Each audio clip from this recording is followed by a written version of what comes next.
মুর্শিদাবাদের সাগরদিঘি থানা একটি দাদা জানিয়েছেন আমাদের, ওনারা একটি চার মাথার মোড় রয়েছে যেখানে অনেক মানুষের সমাগম, তাই এই তাপমাত্রায় অনেক সমস্যা হচ্ছে, তাই আমাদেরকে একটি দেশীয় কদম চারার জন্য আবেদন করেছিল।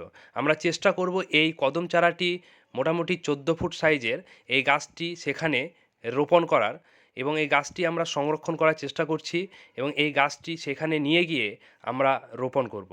তাই এইভাবে যদি আমাদের সকলের মধ্যে এই মনোভাব আসে যে আমাদের যে সকল মোড়গুলো রয়েছে যেখানে অনেক মানুষের সমাগম কিন্তু এই তাপমাত্রায় অনেক সমস্যা হয়, সেখানে যদি এই বৃহৎ আকারের একটি করে, এটি কিন্তু চারা রোপণ নয়, এটি হচ্ছে বৃক্ষরোপণ। এই এই সকল গাছ যদি আমরা রোপণ করতে পারি বড় আকারের, তাহলে আমাদের কোনো সমস্যা হবে না। গাছটি রোপণ করার পরে পরে কিন্তু এই গাছ বেড়ে উঠবে, কারণ এই 2-1 মাস পরেই আমাদের বর্ষা নেমে যাবে।